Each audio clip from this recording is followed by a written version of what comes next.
उपस्थित असलेले शाहूवाडीतील सर्व बंधू आणि बहिणी, खरं पाहिलं तर या ठिकाणी आल्यानंतर त्या इन्व्हिटेशन कार्डवरती ज्यांची ज्यांची नावं आहेत, ज्यांनी म्हणजे सहसचिव आहे, मुद्दा स्कूलचे डायरेक्टर आहेत, रजिस्टर होते ते गेले, मुंबई विद्यापीठाचे डायरेक्टर आहेत, असे माईगडे साहेब, सर्व वेगवेगळ्या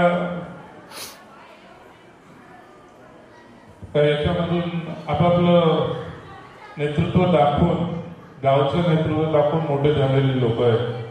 खरं पाहिलं तर या ठिकाणी आज सर्वांची भाषणं ऐकत असताना दिलीप पाटील बोलले की एक प्लॅटफॉर्म आपल्या सरावडीचा असायला पाहिजे. कारण काय होतं की गावची लोक आपण एकत्र येतोय, पण येत असताना मग आपल्या गावच्या लोकांना पॉलिटिकल लोक वाटून घेतात. मग तो कोण बीजेपीचा असतो, कोण काँग्रेसचा असतो, कोण राष्ट्रवादीचा असतो, कोण शिवसेनेचा असतो, आणि त्या धर्तीवरती मग वेगवेगळे प्लॅटफॉर्म सहवाडीचे तयार होतात. पण ही गोष्ट कटाक्षाने पाळायला पाहिजे की आपला तालुका आला आणि आपलं गाव आलं की आपण सर्व पक्षाची चपलं बाहेर ठेवून आपण एक गावची लोक म्हणून एकत्र येऊन आपण गावच्या विकासाकडे, विकासाच्या दृष्टिकोनाकडे आपण पाहायला पाहिजे. हे जोपर्यंत आपण पाहत नाही तोपर्यंत मला वाटत नाही की काय विकास होईल. काय होतं की माणसं मोठी होत असताना स्वतः मोठी होत जातात, मग गावच्याकडे कोण लक्ष देत नाही. मला मी असंख्य उदाहरण असे पाहिले की गावच्या लोकांनी वर्गणी काढून एखाद्या माणसाला शिक्षण देऊन, त्याला प्रतिष्ठा देऊन त्याला मोठं केलेलं असतं.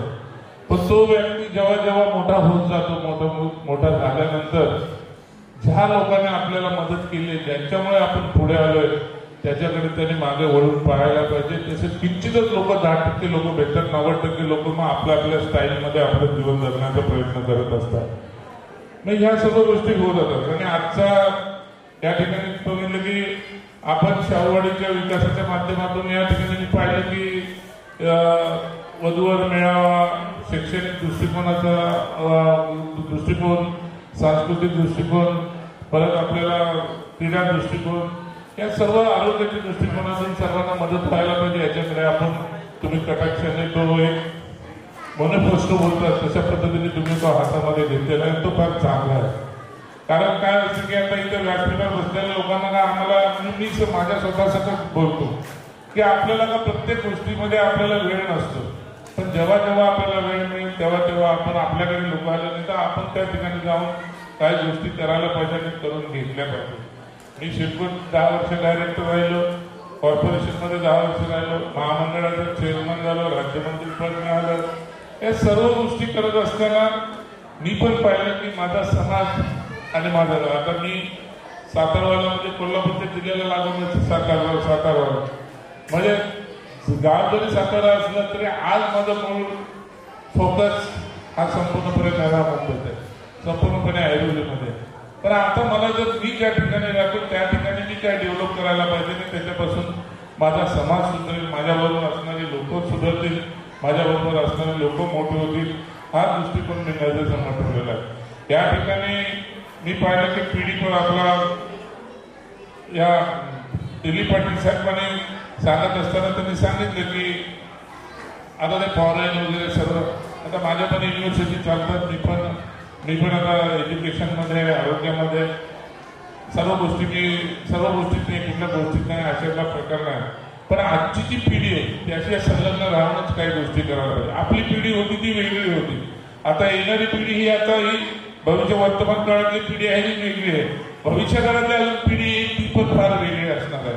तुम्ही सांगितले तुमची मुलं दोन्ही फॉरेनमध्ये आहेत, तर म्हणजे आपण आपल्या पिढीला आपण ते नाही सांगू शकत. त्याने आता पहिला आपण आई वडिलांचं ऐकायचो, आई वडिलांनी काय सांगेल तसं आई वडिलांच्या मार्गदर्शनाखाली आई वडिलांच्या छत्रछायाखाली जायचो. पण आजच्या या आई वडिलांनी आपल्या मुलांना दिलेला फ्रीडम आणि त्याच्यामध्ये असलेल्या मुलांचं आणि आपण कुणी आढळू पण नाही. मुलांना जर कुठल्या लाईनला जायचं असेल, मला ही साईट पाहिजे, मला ती साईट पाहिजे, तर आपण कोणी सांगू पण शकत नाही, काही बोलू शकत नाही. कारण मी IT फील्डमध्ये आहे तर मी पाहतो की आज IT मध्ये इंजिनियर म्हणून डोनेशन देऊन त्यावेळेस आयटीला इंजिनियर बनायला 2-4 लाख रुपयाचे डोनेशन देऊन लोक इंजिनियर झाले, पण आज आयटी मध्ये त्यांचा पगार किती असतो? ठराविक लोकांना आपण जातो असेल, कोणाला तरी पॅकेज 6 लाखाचं असेल, 8 लाखाचं असेल, 10 लाखाचं असेल, पण नवीन फ्रेश गेल्यानंतर 2.5-3 लाखामध्ये वर्षाच्या पॅकेजमध्ये काम करायला लागतं. आणि ते पण काम हे परमनंटली काम नसतं. आज आपण सरकारी नोकऱ्या किती प्रमाणात मिळू शकतात तुम्ही आणि कोणी बोलू शकत नाही, तिथे फार प्रमाणामध्ये या गोष्टी असतात. म्हणून मला वाटते की शाहूवाडी विकास सेवा प्रतिष्ठानने ज्या पद्धतीने एकत्र येण्याचा प्रयत्न केला त्यांनी एकत्र यायलाच पाहिजे. शेवटी गाव इज मस्ट. आपल्या गावासाठी आपण काहीतरी करायला पाहिजे, हे फार महत्वाचं असतं. मी या ठिकाणी जागेबद्दल बोलला. आता जागा नवी मुंबईमध्ये माणसं जास्त झाली, जागा कमी झाल्या. आम्ही डायरेक्टर होतो तेव्हा जागा जास्त होती, माणसं कमी होती, त्यामुळे ऍडजस्टमेंट सर्व होत होते. आता आपली ही नवी मुंबई सुद्धा पुढे वाढत आता पनवेल झाला, पनवेलचा पुढचा भाग आता रायगडमध्ये पूर्ण शिरला, खोपोली या साईडला तिकडचे गेले चौक होते. आणि भविष्यकाळ पाहताना आपण सुद्धा त्या भागामध्ये आपल्या लोकांना जागा भेटेल का, तिथे घ्यायला पाहिजे का, सिडकोवर अवलंबून न राहता जर प्रायव्हेट याच्यामधून जर विकत भेटली तर त्या सुद्धा विकत घेऊन त्या ठिकाणी त्याचा विकास कसा साधला पाहिजे त्याच्यासाठी आपण प्रयत्न केलेला पाहिजे.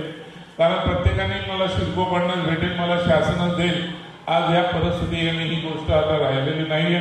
आणि खरोखर जर या ठिकाणी आल्यानंतर बरं वाटलं. मला माहिती आहे की कार्यक्रमाला येत असताना जर गावचा आणि समाजाचा जर कुठला कार्यक्रम असेल तर त्याला मी आवर्जून येण्याचा प्रयत्न करत असतो, थोडा वेळ सुद्धा देतो. आणि ही सर्व जी लोक आहेत, शिवाजी पाटील असतील, यादव साहेब असतील, हे प्रकाश पाटील, सर्व लोक एक समाजासाठी झटणारी लोक आहेत, आपल्या गावाच्या हितासाठी झटणारे लोक आहेत.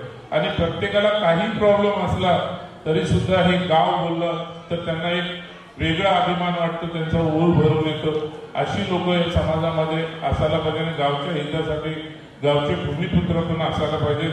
शेवटी आज तुम्ही मला या ठिकाणी बोलवलं, माझा सन्मान केला, पण जेव्हा केव्हा शाहूवाडी विकासाच्या सेवेच्या दृष्टिकोनातून कधीही काही जरी काम असेल, काही कुठल्याही गोष्टी असेल, तर मन धन या सर्व गोष्टीमध्ये कधीही मला सांगा, हा खारीचा वाटा विजेचा वगैरे तुमच्या गावच्या बाजूचा गावाला म्हणून तुम्हाला जिल्ह्याच्या कोल्हापूर जिल्ह्याच्या बाजूच्या सातारा जिल्ह्यावाला पण तुमचा शेजारी म्हणून मी मदत करण्यासाठी तुमच्या प्रत्येक याच्यामध्ये तुमच्या पाठीशी उभा राहील. परत एकदा तुम्ही बोलून माझा सन्मान केला त्याबद्दल मी तुमचा सर्वांचा आभार मानतो आणि इथेच थांबतो. जय हिंद, जय महाराष्ट्र.